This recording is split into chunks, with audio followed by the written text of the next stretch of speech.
Hi everybody, it's Anya from Second Bloom, and I'm out on my walk with my trusted weighted vest on. And since I started 75 Hard, it's the 6th day of the program, I'm going on a walk every day. Like my 45-minute outdoor workout is a walk either with my vest or without.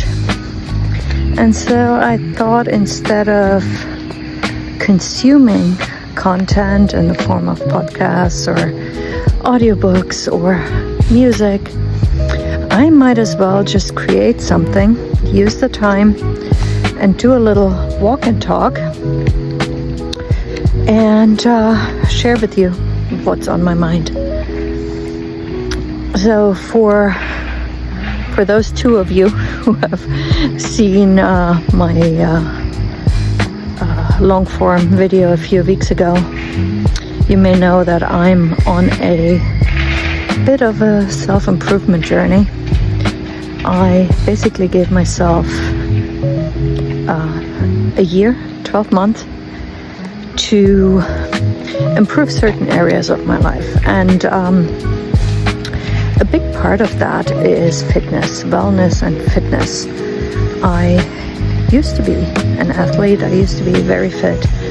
But over the past decade, I gained some weight and just lost momentum. I just wasn't consistent with workouts, and in the last 2-3 years, I hardly really worked out. I walk a lot. We have 3 dogs, so they keep me somewhat active, but nothing in the way of a serious workout. So with that in mind, and the fact that we're preparing for retirement, so we're on a 5-year retirement preparation journey there as well. I'm planning to stop working in 5 years. I set myself goals and focus each month of the next 12 months on one specific thing.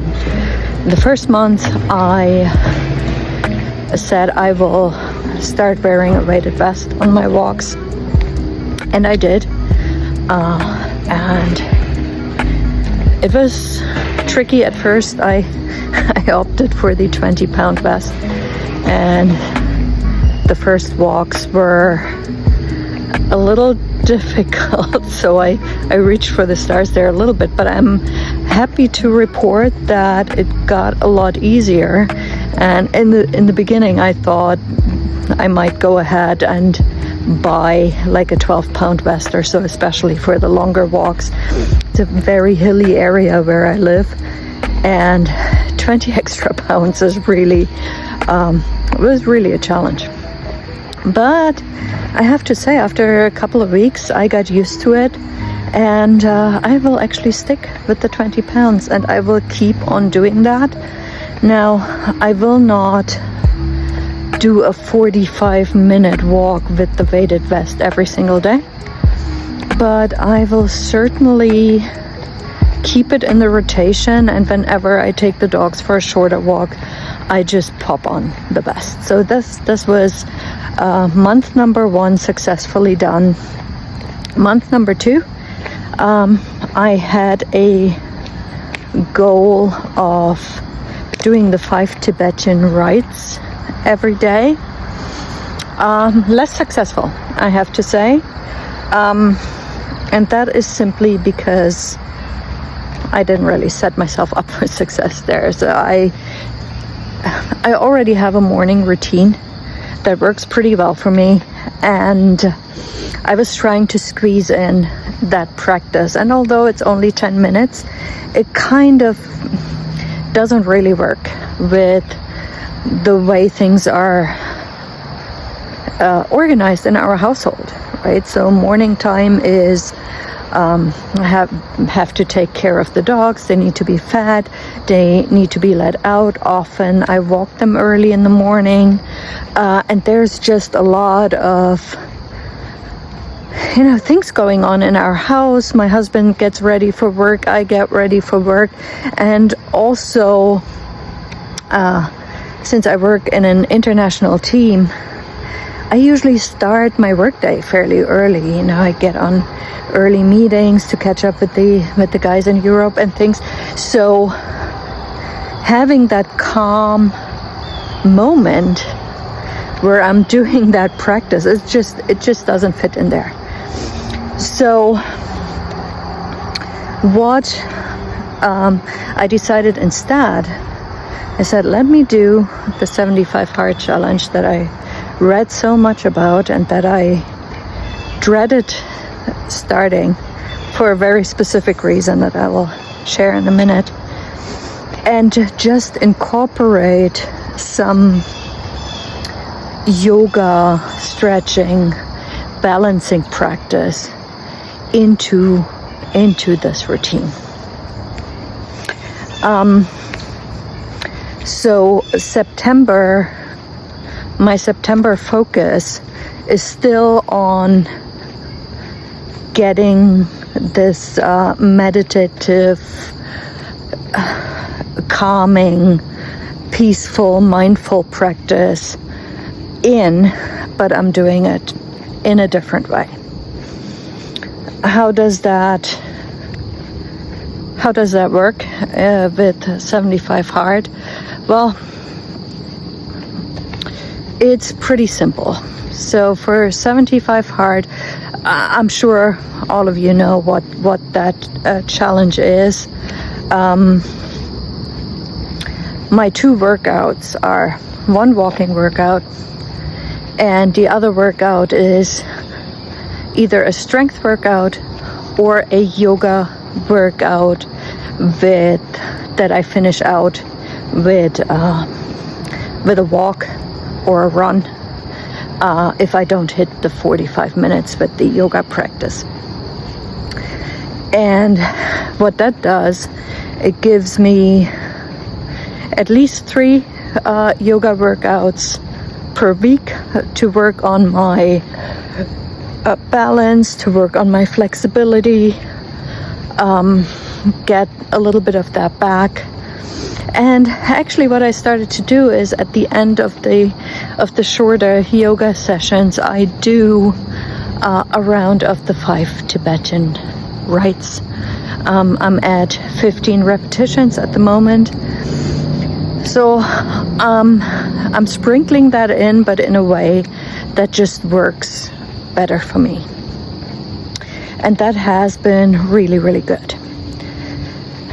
Now, as for the 75 hard challenge, why would I do that to myself at the age of 50? I was always intrigued by it, and I feel with the strict rules that are around it, that are comprised of workout rules, diet rules,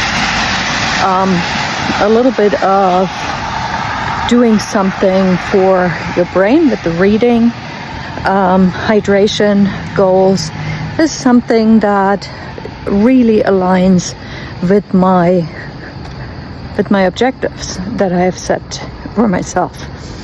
Now, the one thing that I really feared about that challenge, and which is still something I'm struggling the most with, to be honest, is the 1 gallon of water a day.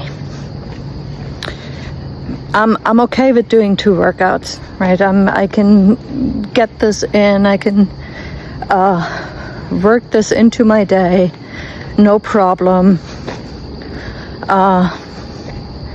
But the 1 gallon of water really, really scared me. I am a member of the camel family, so I don't drink much at all. I don't drink soda or anything. If I drink water, so that's not the problem. but I don't drink a lot of it. So getting in that gallon every day is scary. But, you know, like I said, on day 6, and it's been okay. I've been doing really well with it. I'm trying to get the first 2 liters, like 64 ounces or so, in before noon. Then the third one before 4 p.m., which is usually when I do my second workout, between 4 or 5 p.m. And then have my last cup, my last 32 ounces for the day after the workout, and, you know, before or with dinner, so I can then stop drinking so much water before bedtime, so I don't have to get up like a million times at night. So that has been really, really good, surprisingly good. So yeah, that's basically it for today. I think I'm going to do these little walk and talks on a regular basis now, just give a little update and upload it just like it is. No filters, no editing, no nothing. Just as a little diary, if you will. And that's it. If you want to follow along, feel free to like, subscribe, whatever. I appreciate you watching this, and I'll see you tomorrow.